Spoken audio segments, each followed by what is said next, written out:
Now, I'm delighted to be joined live on the phone by star of the coolest and most hyped TV show in ages from the Vampire Diaries. It's Michael Trevino. Michael, how are you doing, my friend? I'm doing well. I'm just calling from good Georgia right now. I'm on set, actually, at this new location, filming episode 3, so things are going well. Well, thank you so much for joining us on the show tonight now, Michael. And Vampire Diaries, it literally has just started here in the last couple of weeks. I'm already hooked. You must have a lot of fun landing a role on a show just like that. Absolutely. I mean, I've been on a series before, but, to be a series regular on this show, and we've been successful, and right now we're shooting season 2, so for it to finally show over there, it's great. And now I'm a massive fan of vampires, Michael. I'm a major twihard, love True Blood, now addicted to Vampire Diaries. Were you a fan of the whole kind of vampire phenomenon before getting a part in this show? Yeah. I mean, it's interesting. It's been around. It's kind of history repeating itself, with the success of Twilight and True Blood. So I am a fan. It's nice that it's like this resurgence of just this supernatural element of vampires and werewolves and now witches.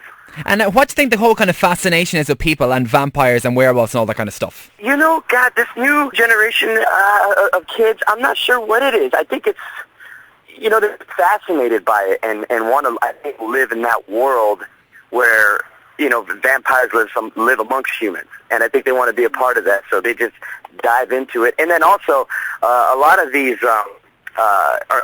come from books, so you have a lot of fans that have read the books years ago, and so now that you have these television networks and heads of movie studios getting these now to bring them to life, they love it.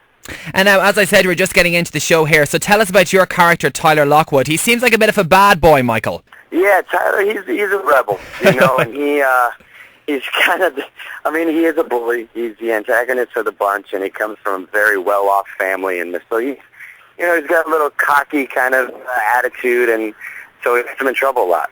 And I know it seems like a while ago for you now, but what's coming up then for Tyler in season 1 of the show? Basically, it's funny because it's a slow burn with Tyler in season 1. To be honest with you, we don't get really deep into his character until season 2.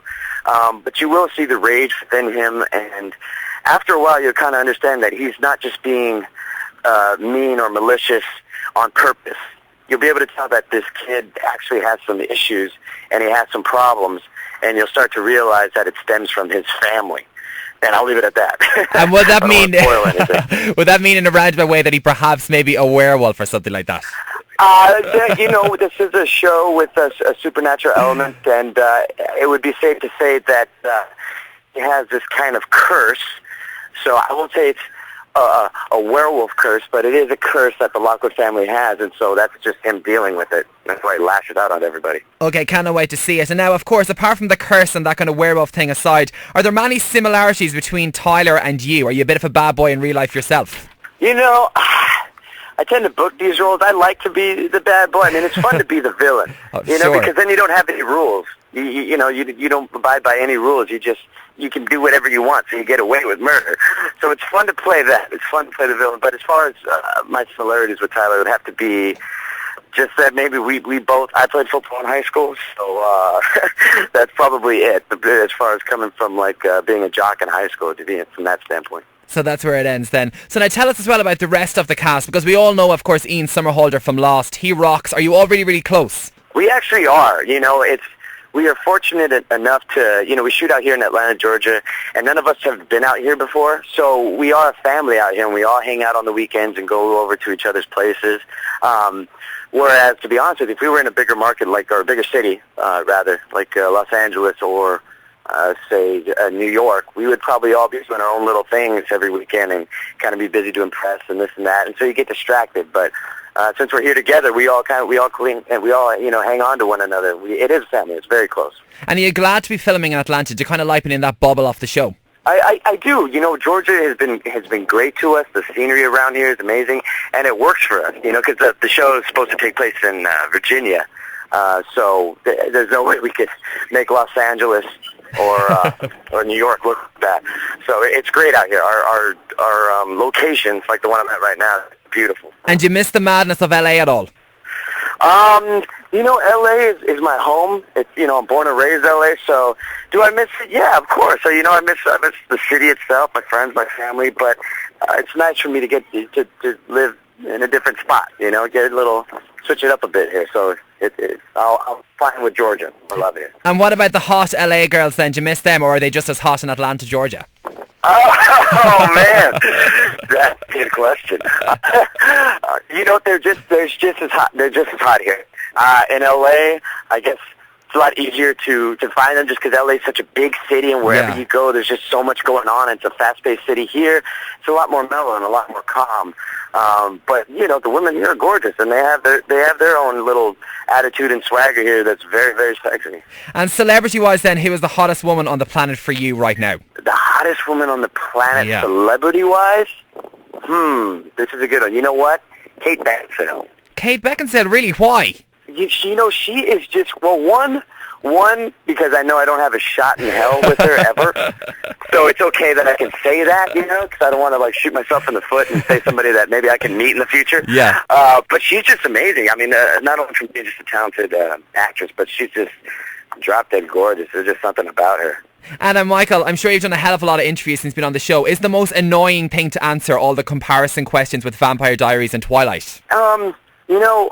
We get asked that a lot, but what people need to realize is, there are a ton of vampire books, and Twilight, I believe, was written in, 01, probably 2001? Yeah. Maybe, I think so. Okay, Vampire Diaries was written by J. Smith in 1991. So, yes, there's going to be similarities with, vampires and then there's werewolves. That's just going to happen, but all we can do is try and stand out, different from what Twilight has done, different what True Blood has done. They're different worlds. Yes, there are vampires and werewolves, but there's different set of rules here. We abide by the same rules as those other shows or those other trilogies. It's different in Mystic Falls as far as what vampires can and can't do, and maybe how you can kill a werewolf, how you can't kill a werewolf. It's different. The rules don't abide all the same to each different show. So that's what separates us. And Michael, just say Tyler turns out to be a werewolf. Would he whoop Jacob's ass in the werewolf department? Oh my God, he would tear that little kid up. He'd tear that little kid up. I mean, I'm sure he's a sweet little boy, but he's just not menacing enough. I don't think anybody really finds Jacob threatening. Because I'm sure this is recording, so yeah. Okay, as well then as the Vampire Diaries, you got a new movie coming out this winter. It's called The Factory. What's this about? The Factory I shot before Vampire Diaries, it's a very twisted thriller. It's with John Cusack and Jennifer Carpenter. It's a great cast. We shot it in Montreal in the dead of winter. It was freezing, but it's basically John Cusack is, he works in a kidnapping division as a detective. His daughter ends up becoming kidnapped, and she's kind of tortured and held captive by this crazy man in his underground cellar. And you could just imagine go on from there how maybe the sick, demented things he does. He's just really in the head. And I play her boyfriend. So we shot that a while back. I know they did some reshoots, but we're hoping to have a release date soon. But I haven't heard anything, so if you hear anything, let me know. Okay, I will indeed. We had Jennifer Carpenter actually on the show a few months ago. She's great. And are you a Dexter fan? I'm a huge Dexter fan. I've been watching that since season 1, and then booking this show. Last season we had Marco Siega, who was our supervising director and producer. He came from Dexter, so I was always getting inside scoops from him, and as of now, I can't wait for the next season. And now Vampire Diaries is already huge here in Ireland. Have you ever been to Ireland, Michael? I have not. I'd like to get out there. My mother is actually from Ireland, and so I do have a place to stay out there. But I want to go. I will make it out there soon enough. Brilliant. So what is your message then for Irish fans of the show? Enjoy season 1 right now, but you're going to love season 2 when it starts to air out there, because there's going to be a lot more Tyler Lockwood. And I'll be getting in touch with you, my friend, when I find out that I'm going to be headed out to Ireland. So we can do another interview, and then we can set up something so I can meet the Ireland fans. Definitely, Michael. I know you have to go. You're really, really busy on set. Just before you go, is it great to kind of be in a second season of a show? Did you feel a lot more settled in now than, say, last year? Yeah. We're a well-oiled machine now. There's a lot of familiar faces coming back, cast and crew. and production teams. So it's great here, and the show's been successful. So to go on season 2 and to actually get to know your character a little better, and you're getting more familiar with the material and everything, it's just going to get better and better. We raised the stakes are raised like tremendously this season, and it's going to be big. It's going to be big, and like anything, when it's successful, it's nice and everything's going well, so you can't complain. Well, Michael, thank you so much for joining us. We're super excited about seeing the first season as well. We'll talk to you soon. Best of luck with everything. I'm delighted it's going so well for you as well. Yeah, no problem. Thanks for having me. Take care. We'll talk to you again soon. Have a good day.